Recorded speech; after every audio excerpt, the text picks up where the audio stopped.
Hi everyone, it's Simon Keeling here, and it is New Year's Eve. It's the 31st of December. Thanks again for watching weatherweb.net. Here we are then, right at the end of the year, and no doubt you're getting ready to celebrate, and the Weatherwolf's celebrations have already begun. Look, he spied chocolate a mile off, and now he's getting ready for his new year by trying to eat the rest of the bar.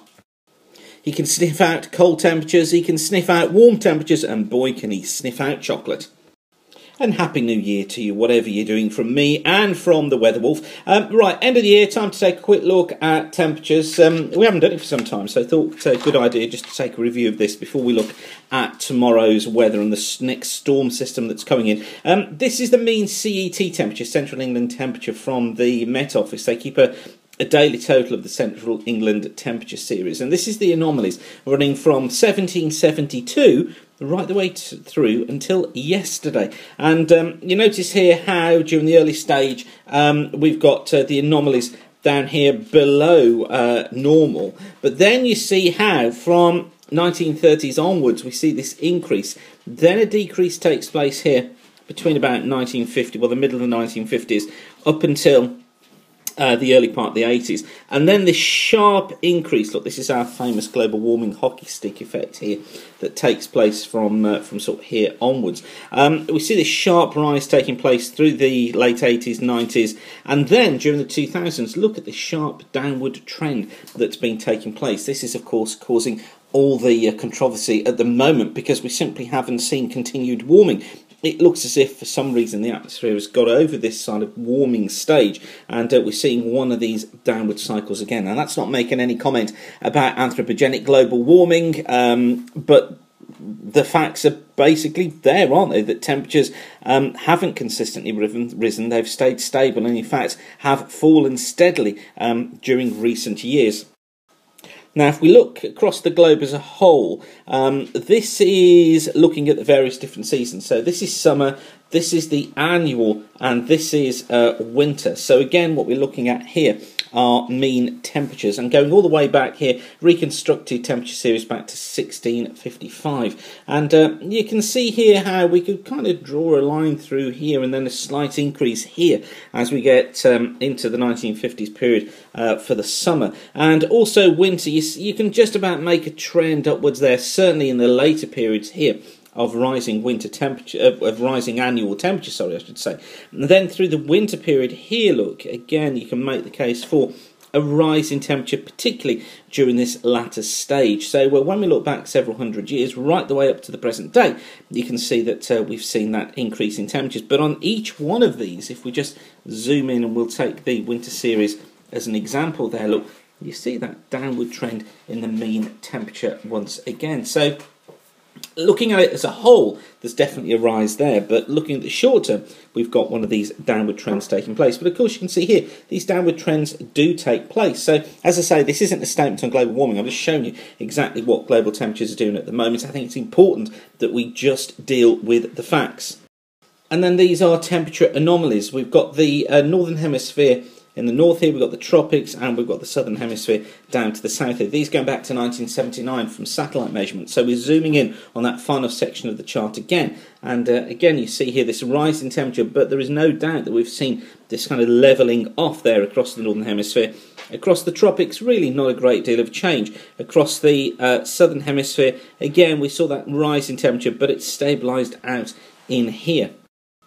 So, temperatures basically starting to fall in recent years, but still the trend is generally upwards if we look at it at that longer scale. There'll be much research done over the coming year or so on this, on the fall in temperatures that have taken place over the last sort of 15 years, because it wasn't modelled, it wasn't in there in the model, so it's going to be interesting to see if we can determine exactly what that fall has been caused by.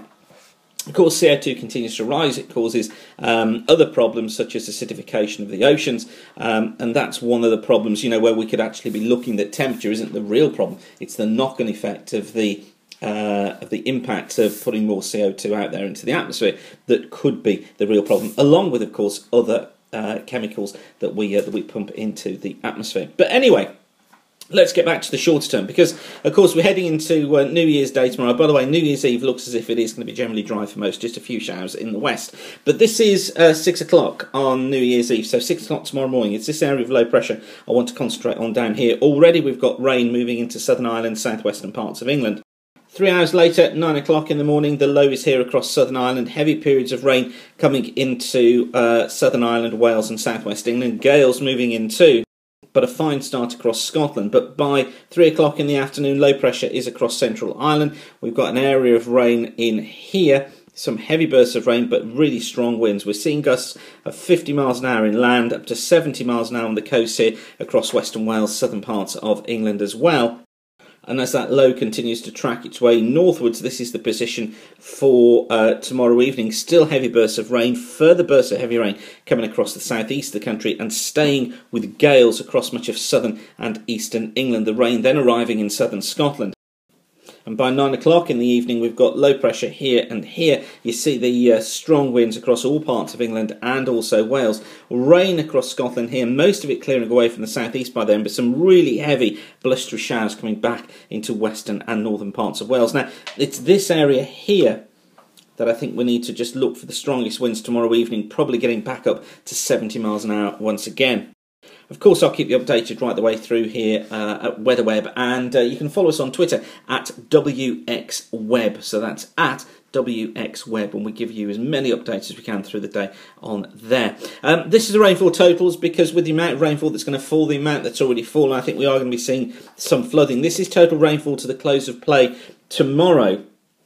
And you can see here, look, just how much rain there is across western and southern parts of the country. We're looking at 40 to 50 millimetres of rain again along southern coast, through southwest England, through Wales, through northwest England, through western parts of Scotland as well. So add that to the surface water that's already there, and we could be looking at some flooding problems once again. Confirmation of the gusty winds. This is the wind forecast from 6 o'clock in the morning through to midday on New Year's Day. And you see here this red zone that you can see in here. These are 50 mile an hour plus gusts. So you see that wide area of England and Wales that see those strong winds. And then we've got another storm system to come through on Friday after things settle down on Thursday. Looking a little bit further ahead, still looking at this decrease in temperatures. Here we are with maximum temperatures going through till around the 7th, but you see here the GFS ensemble pulling down those temperatures. By the time we get past the 7th, I still think it's going to be more like the 9th and 10th that we see the decrease, but certainly it looks as if that cooler weather is on its way. So we certainly covered plenty in that look ahead, didn't we? Went back right the way through to 1650, all the way through to the 15th of January 2014. Anyway, from the Weather Wolf, it's Happy New Year. And from me and all of us here at WeatherWeb as well. Whatever you're doing this evening, have a great evening, and thanks again for watching. Just a reminder that weatherweb.net is kept free of charge because you keep coming back and using the site. Now that means that we can put more adverts in front of you, and when we do that, it generates the revenue that means we can keep the videos updated and free of charge. So thank you for doing that. Weatherweb.net is a professional site, and it exists to basically run at a profit so that we can continue to keep the site running. So anyway, thanks again for watching weatherweb.net. Have a great day and keep the sun shining. Happy New Year.